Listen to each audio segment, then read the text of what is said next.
Alabemos a Dios porque su misericordia es mejor que la vida.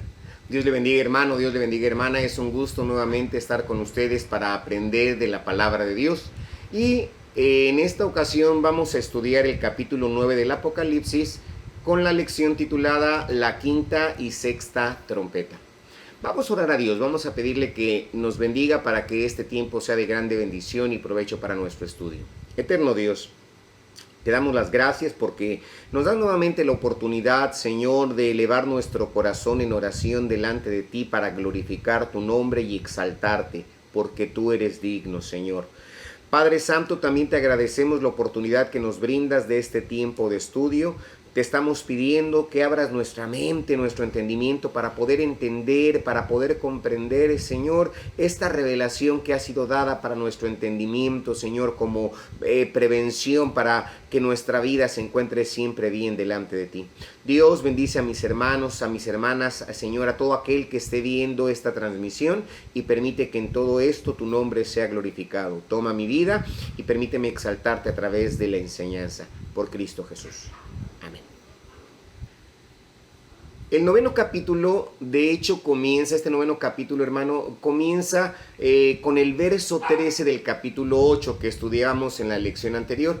Que fue que después de que sonó la cuarta trompeta, el sol se oscureció y la luna y las estrellas también. Y Juan dijo, y miré, ¿sí? En ese versículo 13 dice, y oí a un ángel. Había comentado yo que ahí la palabra en griego es aetos, que realmente significa águila. Entonces dice, él vio un águila volar por en medio del cielo diciendo a gran voz, ay de los que moran en la tierra a causa de los otros toques de trompetas que están por sonar los tres ángeles. Sí, ese fue el versículo 13 del capítulo 8 anterior. Bueno, realmente así es donde debiera comenzar esta lección prácticamente, ¿sí?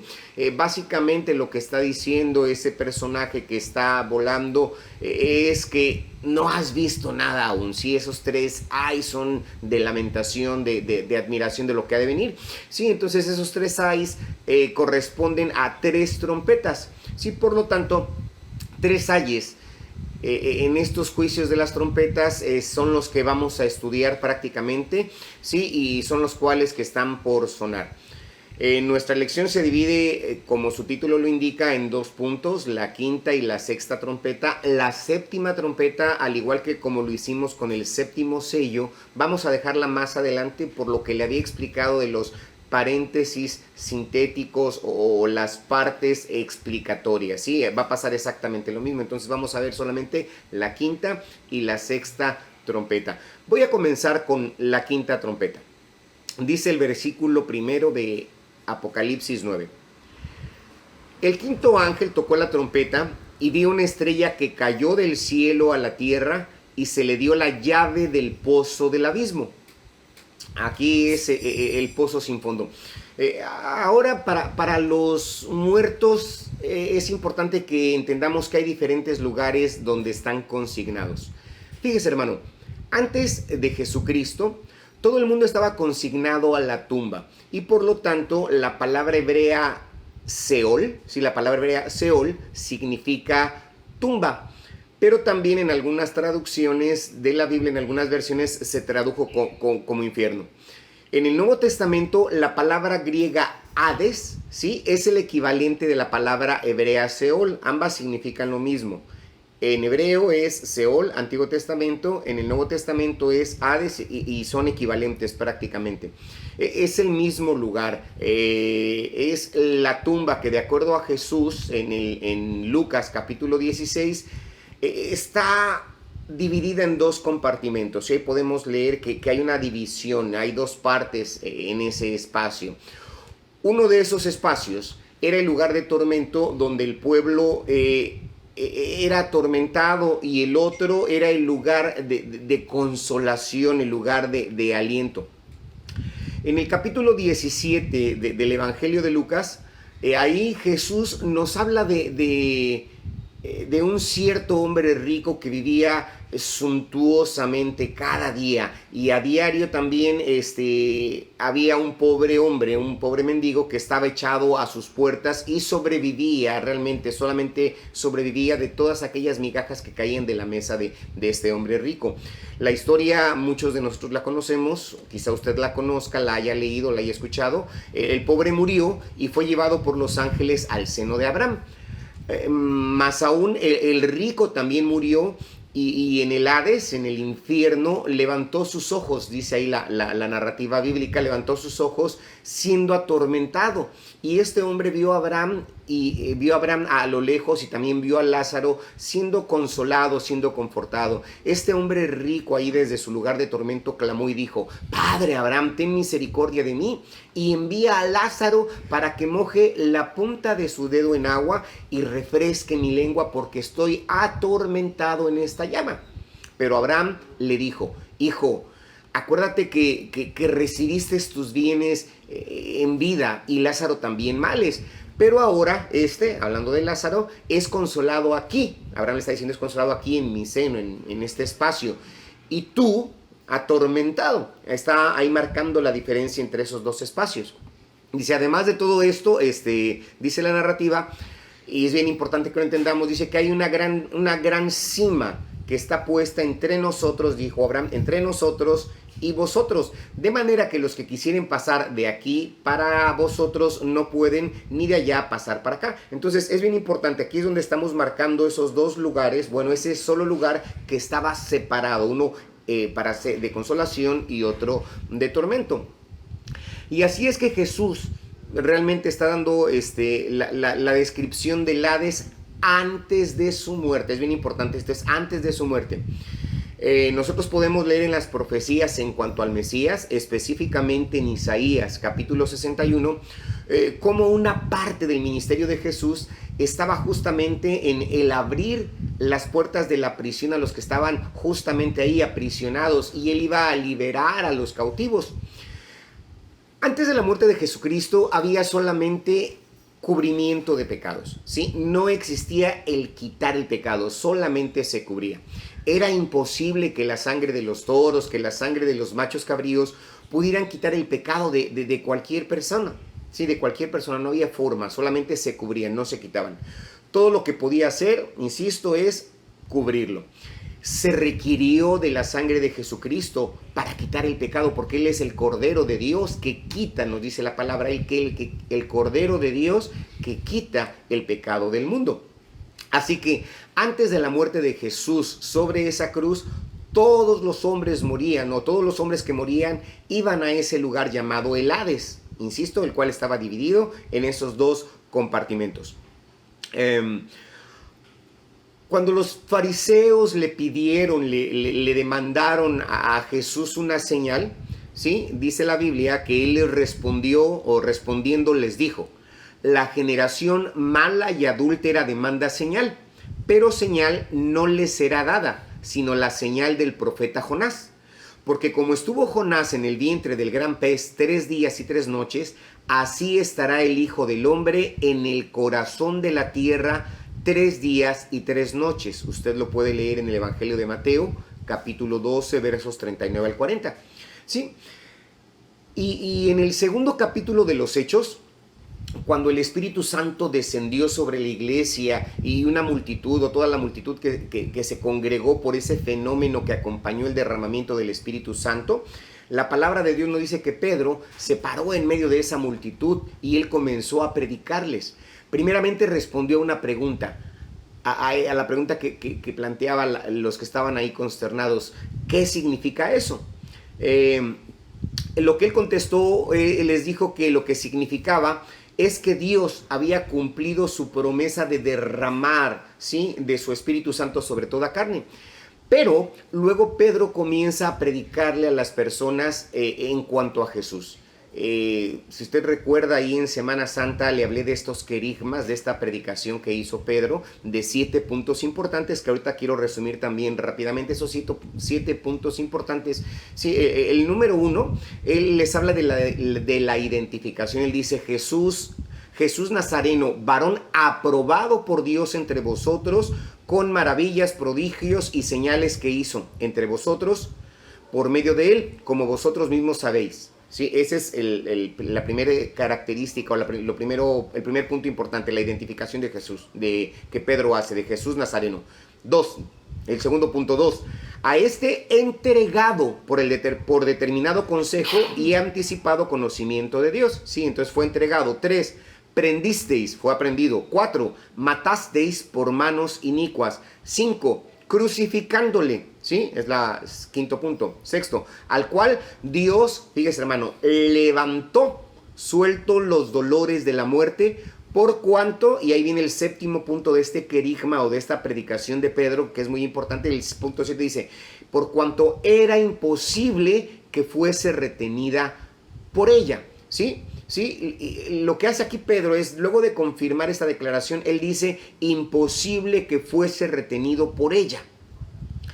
Aquí encontramos esto que Pedro ahora cita a los salmos que declaraban, porque no dejarás mi alma en el Seol, ni permitirás que tu santo vea corrupción. Aquí Pedro está refiriéndose al Salmo 16:10. Así que Pedro testificó.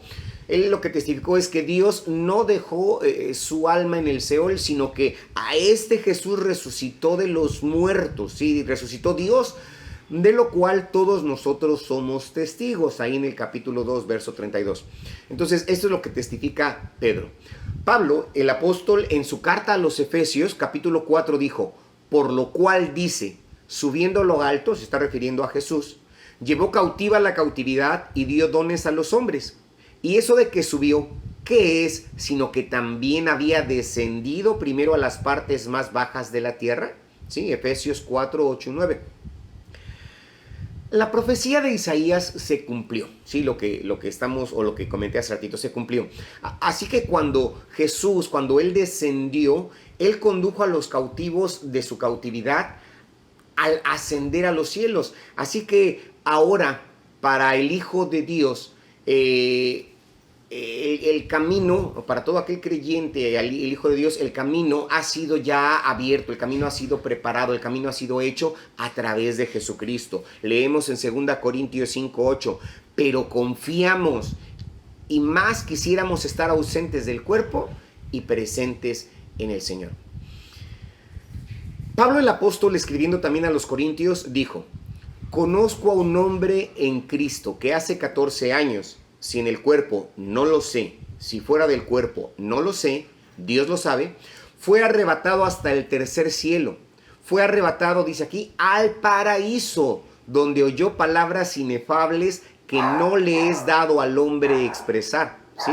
En 2 Corintios, capítulo 12, versículos 2 y 4. O sea, no hay palabras, hermano, realmente no hay palabras que puedan describir la gloria, el éxtasis de la experiencia que tuve. Es lo que comenta Pablo.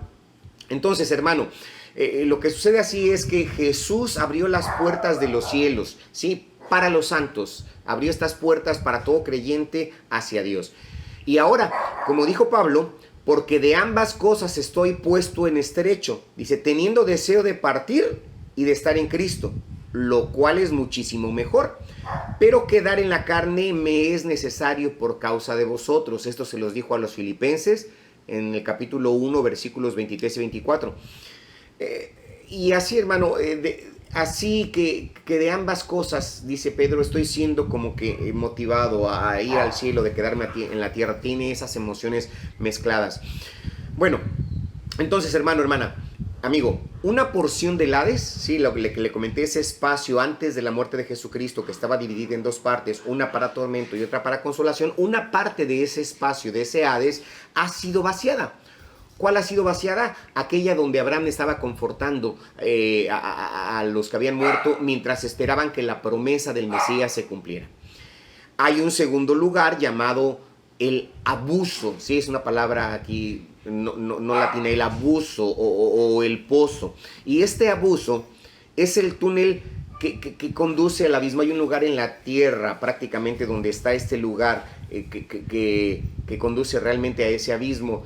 Con frecuencia muchos le llaman el pozo sin fondo. Bueno, Si usted recuerda, hermano, la historia bíblica en los evangelios, en el caso de los endemoniados de Gadara, cuando Jesús desembarcó con sus discípulos y ellos salieron de esa nave, de esa embarcación, este hombre poseído de demonios vino corriendo de una manera amenazante hacia ellos, y los demonios comenzaron a gritar y a decir: Jesús, hijo de David, ¿por qué nos atormentas antes de nuestro tiempo? Ahí el Evangelio nos dice que Jesús les respondió: ¿cuál es tu nombre? Y ellos respondieron: Legión, porque somos muchos. Y así que comenzaron a rogarle a Jesús que no los enviase a ese abismo, a ese abuso, ¿sí? Que no fueran enviados a ese abismo. ¿Sí? Tal parecía, hermano, amigo, que este abuso es la prisión de los espíritus malignos, los demonios, ¿sí? Separados del Hades, en donde el hombre o los hombres están encarcelados. Está el abismo donde los demonios son encarcelados prácticamente. Ellos, estos demonios, ruegan a Jesús que no les envíe ahí antes de tiempo. Entonces, ¿qué pasa? Jesús les deja irse y entraron en un hato de puercos que la historia nos dice que se despeñaron, ¿sí? Hasta el mar de Galilea, y ahí todos esos puercos se ahogaron. Esa historia nos da luz respecto a esto, ¿sí? De ese lugar, de ese abuso. No nos envíes antes de tiempo. También usted recuerda la historia, el abuso. Así abuso, así como usted puede ver ahorita en pantalla, abuso, A-B-U-S-S-O, abuso, está mencionado realmente en pocos lugares, en muy pocos lugares más en las escrituras, y realmente no lo va a encontrar así en español, ¿sí? Usted necesitaría una concordancia para poderlo hacer. Esto lo tenemos en el libro de Apocalipsis. Cuando a este ángel dice: le son dadas las llaves, en nuestra versión dice las llaves del infierno, aquí dice las llaves del abuso en el original griego, ¿sí? Las llaves del abuso, o las llaves del lugar del encarcelamiento para los espíritus malvados.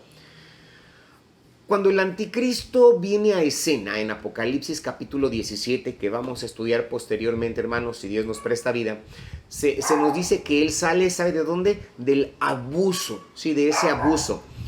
Insisto, discutiremos esto más adelante de una manera más completa cuando entremos en este capítulo 17. Bueno, cuando Jesús regrese a la tierra para establecer su reino, dice la Biblia, ya lo expliqué, que él viene con todos sus santos, ¿sí? Satanás es tomado, Satanás es encarcelado y además es echado al abuso por 1000 años. Y al final de ese periodo de 1000 años, nos dice la Escritura, y lo vamos a estudiar más adelante, será liberado por un breve periodo de tiempo, y luego en la Gehenna, ¿sí? En donde está la bestia y el falso profeta. Un día, la muerte y el infierno, dice la palabra del Señor, tanto la muerte y el infierno darán los muertos que están en ellos, ¿sí? Para que se paren en el juicio de Dios frente al gran trono blanco. Aquellos cuyos nombres no se encuentren en el libro de la vida del Cordero serán echados en la Gehenna, ¿sí? Gehenna, aquí en los escritos originales así nos dice, en la Gehenna.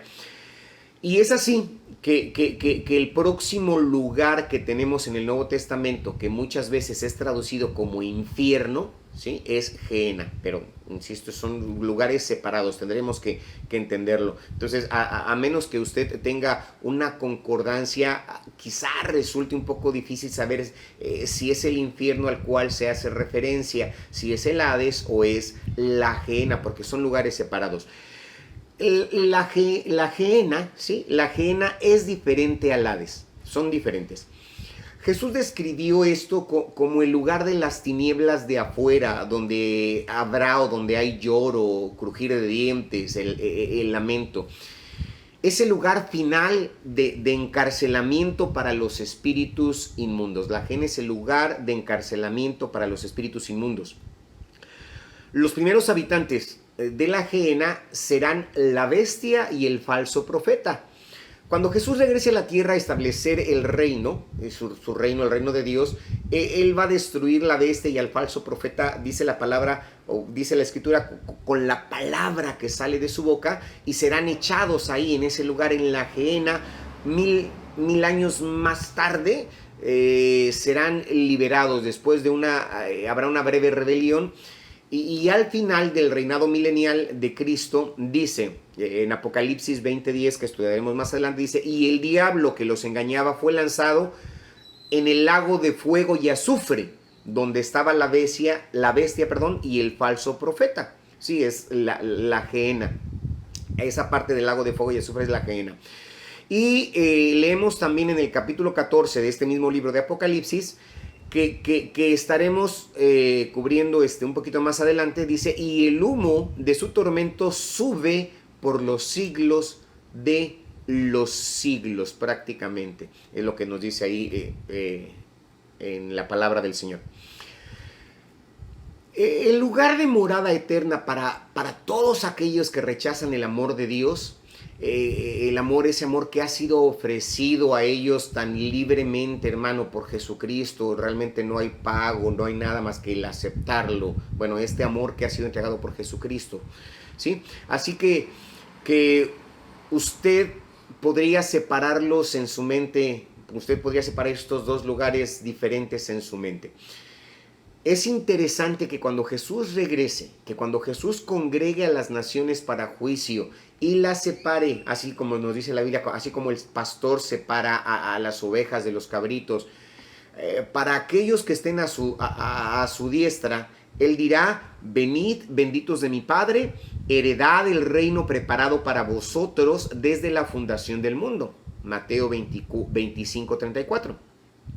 Dice: y a los que estén a su izquierda, a ellos les dirá: apartaos de mí, malditos, al fuego eterno, ¿sí? a la gehenna, al fuego eterno, preparado para el diablo y sus ángeles, en Mateo 25:41. Y es ahí donde le digo que quizá cueste un poquito de trabajo identificarlo en nuestro español, pero si usted tiene una buena concordancia, usted podrá verificar estas diferencias, ¿sí?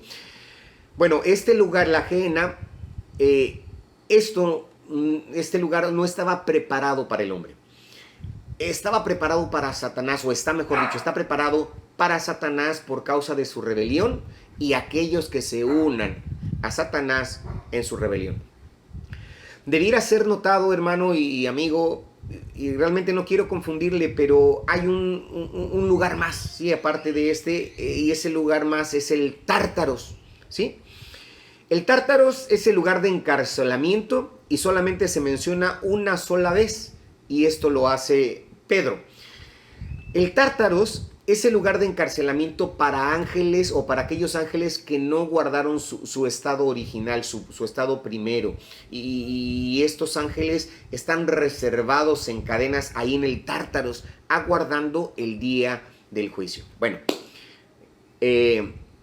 dice: así que el quinto ángel tocó la trompeta, lo que estábamos viendo. Él tocó la trompeta y vi una señal.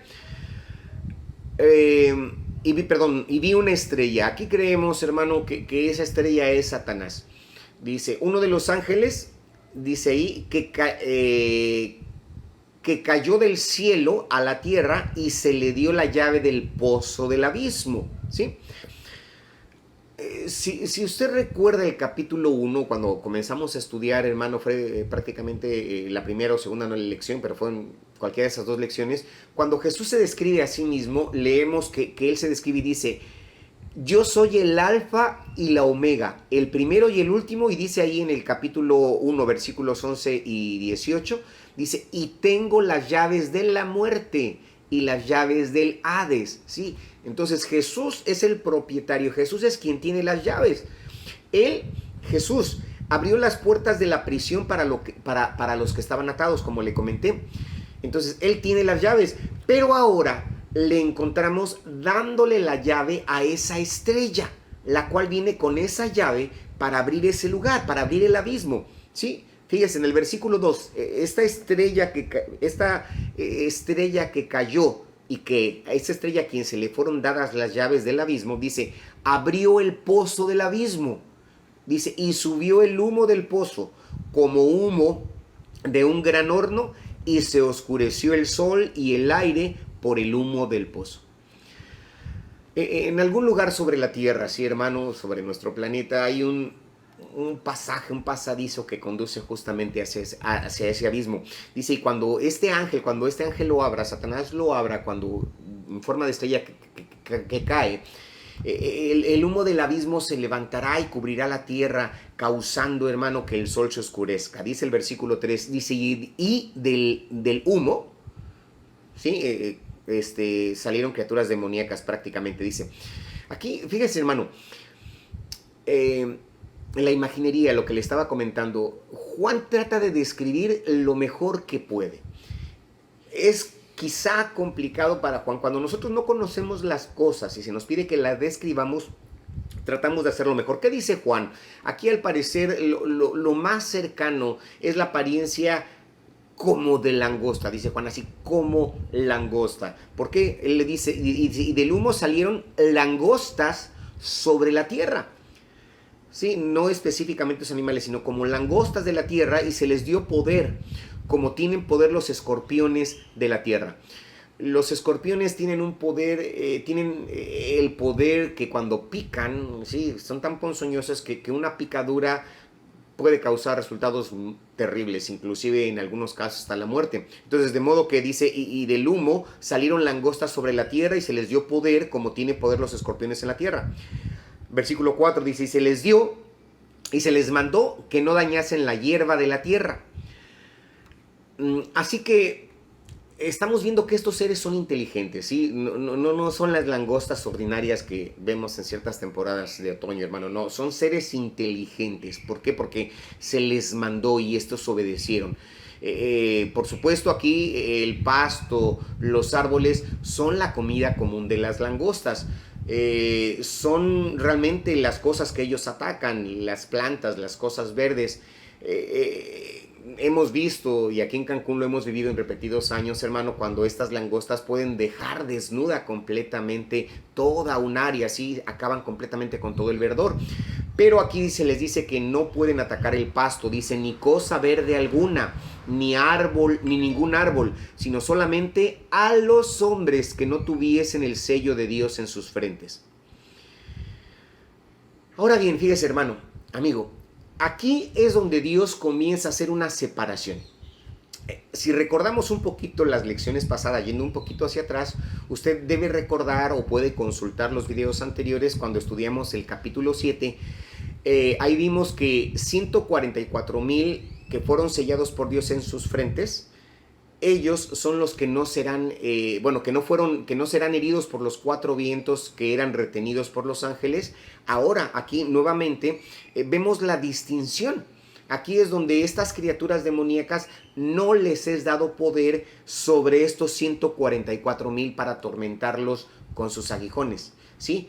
Solo los que han sido sellados por Dios en sus frentes no serán atormentados por estos seres demoníacos. Dice el versículo 5, y les fue dado que no los matasen, sino que los atormentasen 5 meses, y su tormento era como tormento de escorpión cuando hiere al hombre. Entonces, esta horda de criaturas demoníacas, esta horda, manada, no sé ni cómo llamarle porque no sabemos realmente qué son simplemente criaturas demoníacas. Ellas tienen el poder de infligir grandes picaduras a los hombres, porque son seres espirituales. Usted, o si usted se queda, insisto, la iglesia se irá con el Señor, pero los que se queden, si usted llegase a quedarse, no podrá esconderse en el sótano, encerrarse en el baño, en el closet para escapar del tormento. No habrá forma. Habrán de ser 5 meses de infierno sobre la tierra. Cuando estas criaturas demoníacas, estos seres demoníacos estén infligiendo, estén causando ese doloroso tormento sobre los hombres. 5 meses. Dice el versículo 6. En aquellos días los hombres buscarán la muerte y no la hallarán, y ansiarán morir. Ve ahí, lea conmigo. Y la muerte huirá de ellos. La muerte se tomará unas vacaciones por 5 meses en ese periodo, ¿sí? realmente la muerte estará ausente. ¿Puede usted imaginar que durante 5 meses será imposible morir? Las personas, por los tormentos, por toda esa, ¿cómo le diré? Ese tormento que estén dando esas criaturas espirituales, pues las personas desearán morir, ¿sí? Por todo lo que esas criaturas demoníacas estén infligiendo en sus cuerpos.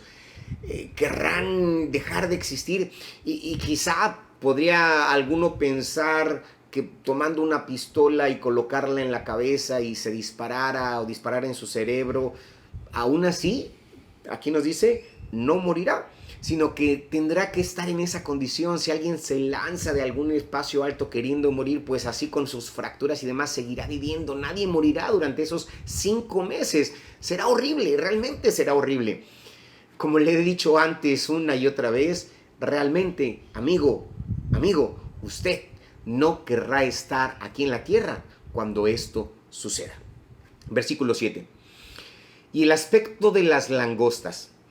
Esto es nuevamente, Juan, insisto, lo describe lo mejor que puede. Dice, el aspecto de las langostas era semejante al de caballos dispuestos para la batalla. O caballos que tienen armadura, sí, acuérdense, en los tiempos antiguos a los caballos también, para no ser heridos por las flechas, les ponían una armadura sobre de ellos, preparados para la batalla. Dice, y sobre sus cabezas tenían coronas que parecían de oro, y sus caras eran como rostros humanos. Tenían cabellos como cabellos de mujer, y sus dientes eran como de leones. También tenían corazas como corazas de hierro. Y el ruido de sus alas, tenían alas, era como el estruendo de carros, de muchos caballos que se lanzan a la batalla. ¿Sí? Esos versículos 8 y 9. Nunca se ha visto nada igual. Si leemos la descripción, todas esas características, nunca se ha visto, yo nunca he visto nada igual, y usted, me imagino, nunca se ha visto nada igual. Juan nunca ha visto nada parecido a esto antes, ni en ese momento. Es difícil de describir, pero es interesante que cuando usted consulta, ahorita que podemos hacer viajes virtuales a través del internet, si usted consulta las regiones, hermano, de Oriente, India, el Tíbet y muchos de esos países paganos, si usted observa todas esas culturas, usted podrá darse cuenta de todos los tallados, ¿sí? en sus templos, en sus paredes, en sus partes altas, todos los tallados que tienen en sus templos. Ahí están esas interesantes criaturas. Es interesante que en diferentes partes del mundo pues se encuentran tallados criaturas muy semejantes a las que describe Juan aquí. Hay una manera quizá fácil de explicar, o una buena explicación, y es porque estas criaturas han sido vistas quizá, hermano, por aquellos que adoran a Satanás, ¿sí?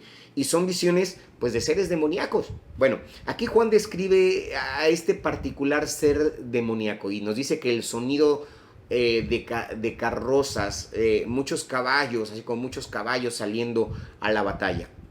Continúa la lectura, versículo 10. Tienen colas parecidas a escorpiones y aguijones, y en sus colas está su poder para hacer daño a los hombres, insisto, por 5 meses. Esto no es algo que el hombre creerá, sí, eso es como complicado, dicen, no, es mitología, es invención, es otra cosa. Pero estos seres no son un arsenal que sea creado por el hombre. El hombre, por ejemplo, ha creado tanques de guerra, ha creado ciertos autos anfibios que son específicos para la guerra, pero estos seres no es algo que el hombre vaya a crear realmente, ¿sí? Que el hombre del futuro pueda estructurar en su ingeniería. Estos son seres demoníacos, realmente son seres demoníacos liberados del infierno por 5 meses. La Biblia nos lo dice así, la palabra así, cuando esa estrella cae, abre ese pozo y son liberados justamente de esos espacios que yo le mencionaba a un principio de esta lección. Son seres demoníacos liberados del infierno y por 5 meses. Esos 5 meses serán para atormentar a las personas sobre la tierra. Versículo 11. Tienen sobre ellos, dice, y tienen sobre ellos por rey, ahí dice, porque es interesante. Hay un proverbio que dice que las langostas no tienen rey, así que esto lo saca de la categoría terrenal de las langostas comunes. porque ellos, dice, tienen sobre ellos por rey al ángel del abismo, ¿sí? El que los libera, cuyo nombre en hebreo es Abadón. Ahí nos dice su significado, que significa destrucción, y en griego se llama Apolión, que en griego significa destructor. ¿Qué nombre tan apropiado para Satanás? ¿Sí? El destructor, en hebreo, en griego. Usted puede mirar las vidas que él ha destruido.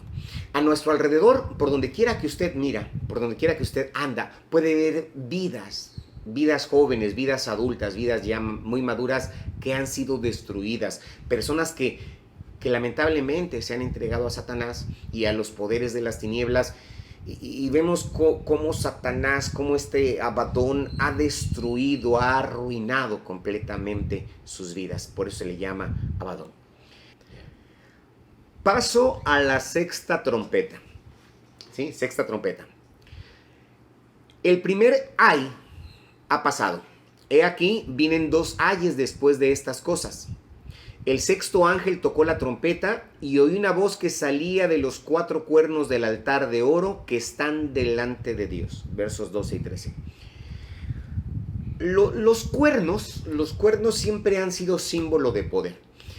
En el altar que fue construido, podemos leer que ellos tienen cuernos en cada esquina porque es un modelo del cielo. Por ahí me escribieron entre semana haciéndome preguntas respecto a eso. Es como una maqueta, es realmente una maqueta, ¿sí? Es un modelo del cielo. Y así nos dice, y oí una voz que salía de los cuatro cuernos del altar de oro que está delante de Dios. Dice, y decía al sexto ángel que tenía la trompeta: suelta a los cuatro ángeles que están atados junto al gran río Éufrates.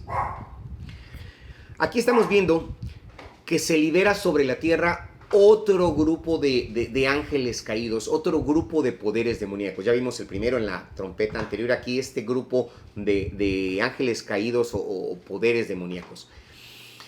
Hay quienes sugieren, y es muy posible, que estos sean los ángeles a los que hace referencia Pedro, que están en las cadenas del Tártaro, que le comenté a un principio, que están ahí esperando el día del juicio, o el día del juicio del gran día del Señor. Sí, así es correcto. Sí, el juicio del gran día del Señor.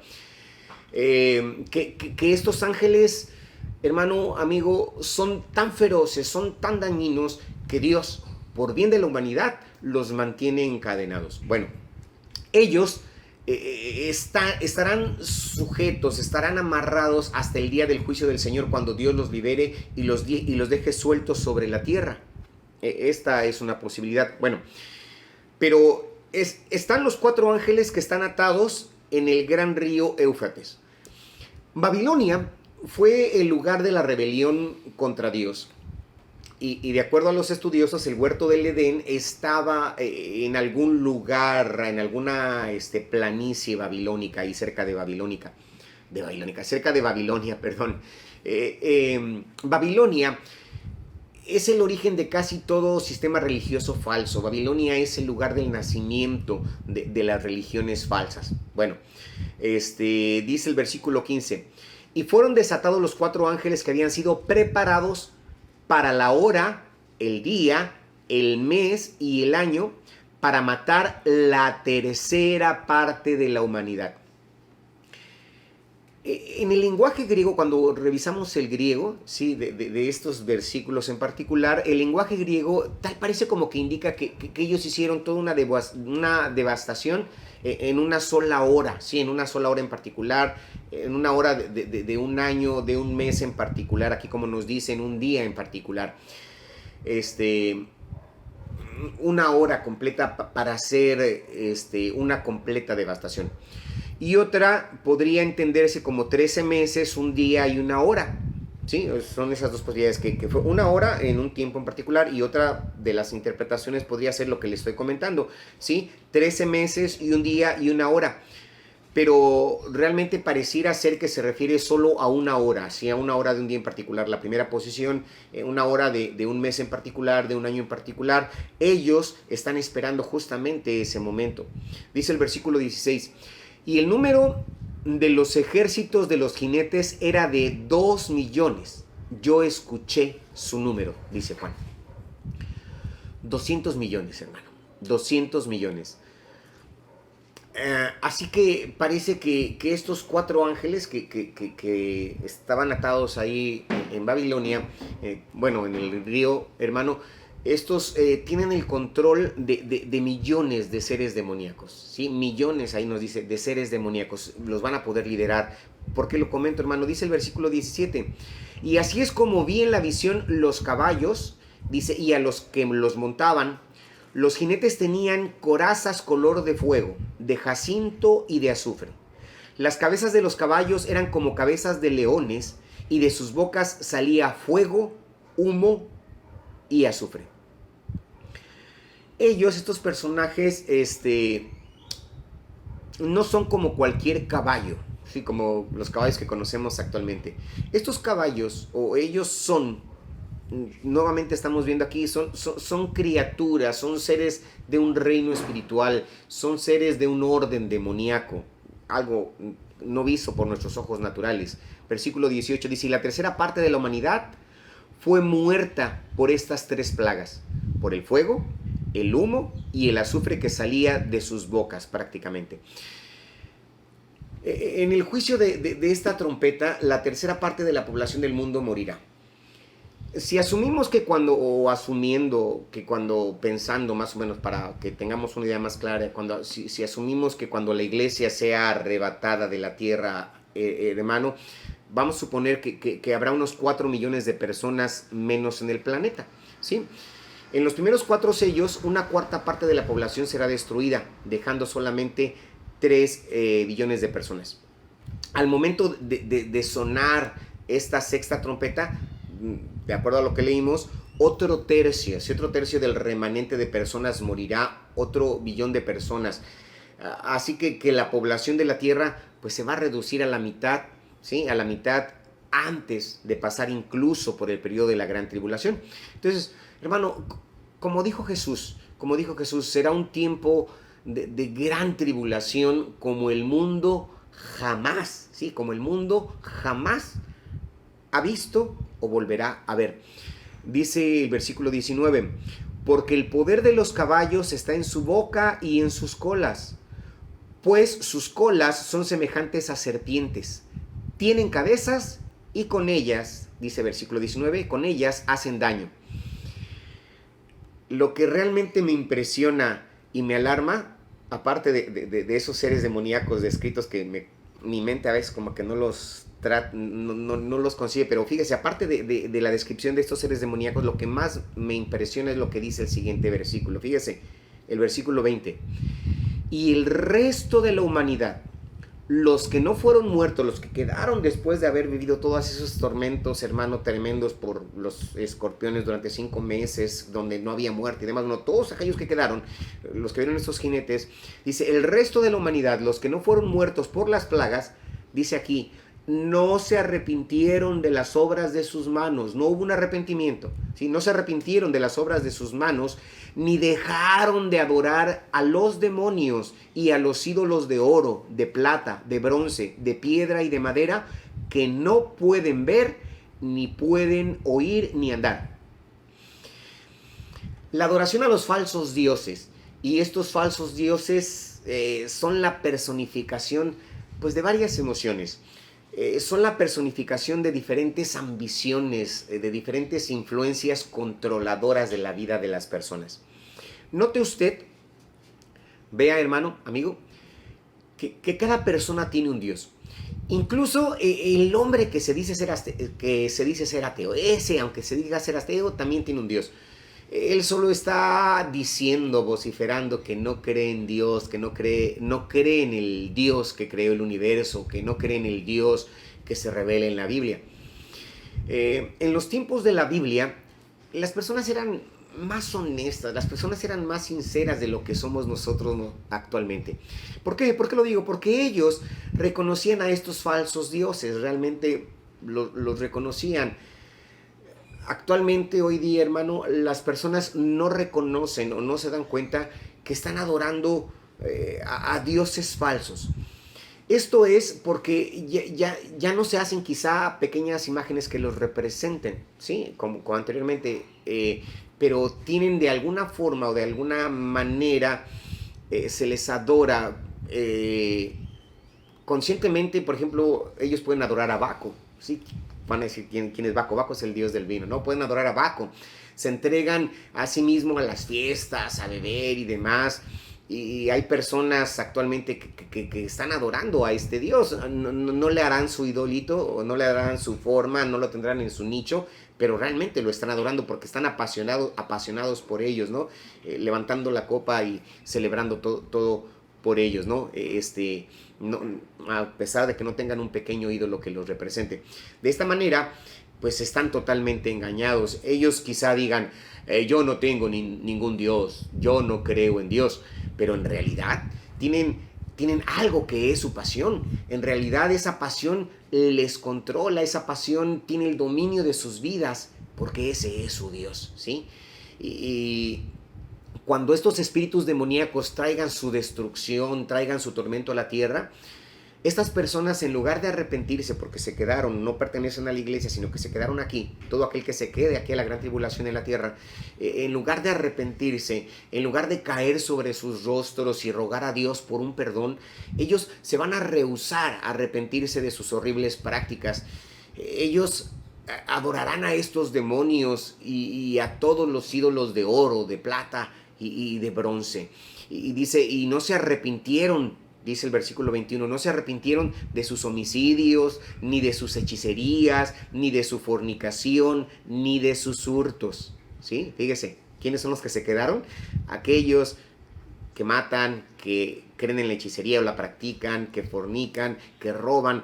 Son realmente, por eso no se fueron. Bueno, no se arrepintieron, dice Juan, de todo ello. Perdón.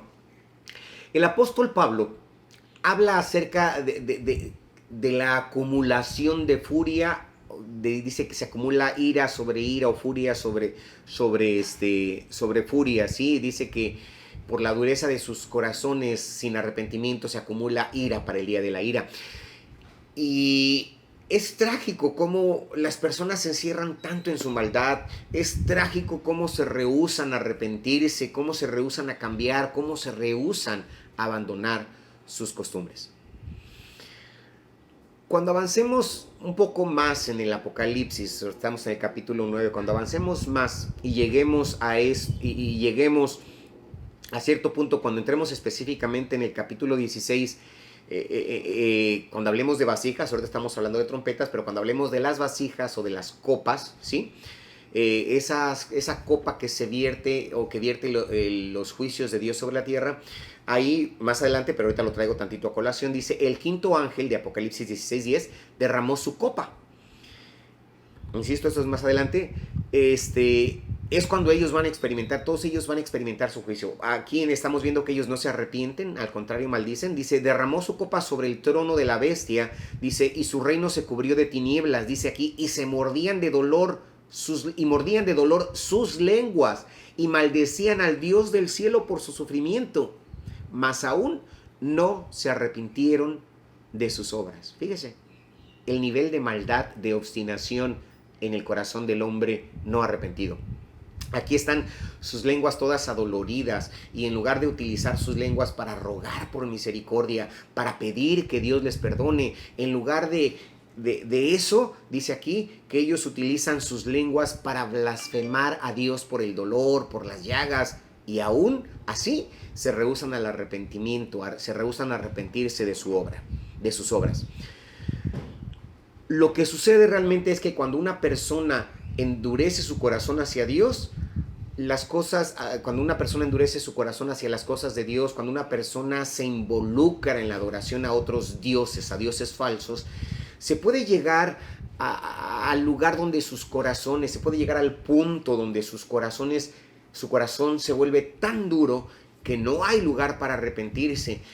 Se vuelven como los fariseos, de quienes Jesús dijo en San Juan 12:39, por esto no podían creer, ¿sí? Ahí usted lo puede leer. Ellos estaban en un lugar más allá del arrepentimiento, no podían arrepentirse. como el faraón. Si usted recuerda, hermano, el faraón que endureció su corazón una y otra vez cuando llegaron las plagas sobre Egipto. Nos dice Éxodo 9:12, ¿sí? Que hasta el final leemos, dice, y Dios endureció el corazón de Faraón. Faraón, él había endurecido su corazón una y otra vez. Hay personas que están endureciendo su corazón también una y otra vez. Quizá ahorita me estés escuchando, pero tu corazón está endurecido, ¿sí? Y has ido al templo y has escuchado sermones, te han testificado y has endurecido tu corazón una y otra vez. Bueno, parece que estas personas no se dan cuenta del peligro de endurecer el corazón. Sí, cuando se endurece el corazón a Dios, no se dan cuenta del peligro de endurecer el corazón hacia las cosas de Dios, porque usted puede endurecerse a sí mismo hasta llegar al extremo de que el arrepentimiento ya sea imposible. Hay personas que no se pueden arrepentir porque se han endurecido tanto. De esta manera, nos dice aquí que en lugar de arrepentirse, hay gente que blasfema contra Dios como consecuencia de su pecado. Dios le dijo a Noé, mi espíritu no contenderá para siempre con el hombre. Lo leemos en Génesis 6:3. En esta declaración, ¿sí? Mi espíritu no contenderá para siempre con el hombre. En esta declaración, hermano amigo, hay una bendición y hay una maldición. Es una bendición que el Espíritu de Dios contienda con el hombre. Qué glorioso es que dice la palabra del Señor que Dios no quiere que ninguno perezca, sino que todos procedan al arrepentimiento y vivan para siempre. Segunda de Pedro 3:9, sí, que ninguno perezca, sino que todos procedan al arrepentimiento, es lo que nos dice la palabra del Señor. Aquí es donde Dios contiende, como Él no quiere que nadie perezca, Él está insistiendo prácticamente. Y la única manera en que usted puede perecer es por un rechazo intencional, por una negación, un rechazo deliberado, un rechazo voluntario al regalo de la salvación que Dios está ofreciendo. En un sentido, usted tiene que pasar sobre el cuerpo de Jesús para llegar al infierno, ¿sí? No aceptando, es decir, me brinco lo que Cristo hizo, no considero lo que Cristo hizo, y es así como una persona llega al infierno. Dios, Él se mantiene en camino. Dice Hebreos 11:29, ¿cuánto mayor castigo pensáis que merece el que pisoteare al Hijo de Dios y tuviere por inmunda la sangre del pacto en la cual fue santificado e hiciere afrenta al Espíritu de gracia? Cuando una persona endurece, en Hebreos 10:29, cuando una persona endurece su corazón, está haciendo esto, lo que nos dice aquí el escritor de Hebreos, ¿sí? Y preguntando, ¿qué mayor castigo? Bueno, aquí lo vemos. El Espíritu de Dios ha estado hablando a su corazón. El Espíritu de Dios ha estado hablándole al arrepentimiento, le ha estado llamando a una mejor vida. Y aún así, usted endurece su corazón a esto. Bueno, es una bendición de Dios, es una bendición, mejor dicho, que Dios contienda con el hombre. Pero, también esa es una advertencia. Dice, el Espíritu de Dios, leí, no contenderá para siempre con el hombre. Llega un momento en la vida de una persona donde, como dice Jeremías 7:16, ¿sí? Tú pues no ores por este pueblo, ni lamentes, ni levantes por ellos clamor ni oración, ni me ruegues, porque no oiré. ¿Sí? Aquí dice, no oiré. ¡Qué tragedia! ¡Qué tragedia! Llegará el momento cuando ya no habrá forma, ¿sí? de ganar de obtener la salvación. También podemos leer en Romanos, usted lo puede leer ahí en el capítulo 1, dice, Dios los entregó, ¿sí? En el capítulo 1, versículo 26. Llegar a ese lugar donde el Espíritu de Dios ya no contiende, no hay lugar para el arrepentimiento, y esa será la condición de estas personas al sonar esta sexta trompeta, con toda esa devastación, con toda esa mortandad en su alrededor. Aquí nos dice que ellos se rehusarán a arrepentirse de su adoración a otros dioses. Ellos no se arrepentirán de su fornicación, de sus asesinatos, de su idolatría, de sus delitos. La Biblia dice He aquí ahora el día de salvación. 2 Corintios 6:2. Llámale en tanto que está cercano. Isaías 55:6. Acuérdate de tu Creador en los días de tu juventud, ¿sí? Antes que vengan los malos días y lleguen los años de los cuales digas, no tengo en ellos contentamiento, Eclesiastés 12:1, ¿sí? El salmista también dijo, no endurezcáis vuestro corazón como en el desierto, Salmo 95:8. Cuando los hijos de Israel se endurecieron a lo que Dios quería hacer y de esa manera mantuvo, o mejor dicho, de esa manera tuvo que mantenerlos en el desierto hasta que toda esa generación muriera. Esto es una advertencia para nosotros de recibir la gracia de Dios, de recibir el amor de Dios, de recibir el perdón de Dios mientras está disponible. Por eso, aquí tenemos la advertencia de Dios. El libro del Apocalipsis, lo que estamos estudiando, es una advertencia para todos, para cada uno de nosotros.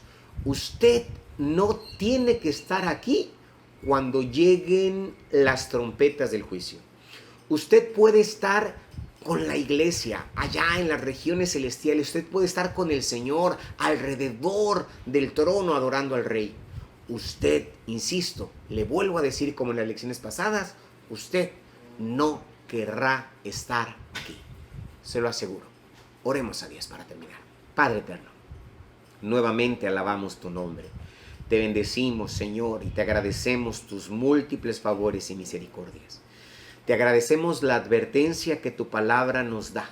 Señor, esta luz de advertencia, Padre Santo, que nos señalan los tiempos difíciles y peligrosos para todo aquel que rechace tu perdón, para todo aquel que rechace tu grande amor.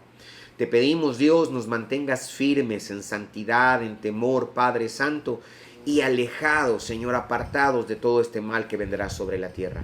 Si alguno de los que nos está escuchando, Señor, se ha sentido inquieto, incómodo quizá por esta palabra, trata con él, Señor. Trata con él, Dios, y permite él, Señor, no endurezca su corazón, ella no endurezca su corazón, sino antes al contrario, le den cabida, Señor, al arrepentimiento, a tu gracia divina, a tu amor santo. Padre, te seguimos rogando por aquellos, Dios, que viven en la idolatría, en el pecado, en la maldad, Señor, en la inmundicia, para que tú, Padre Santo, hagas llegar el Evangelio hasta ellos. Y si nosotros hemos de ser baluarte, Señor, permite que así sea. Por Cristo Jesús. Amén. Dios le bendiga, hermano, y le espero la siguiente semana para continuar este estudio tan interesante del libro del Apocalipsis. Bendiciones.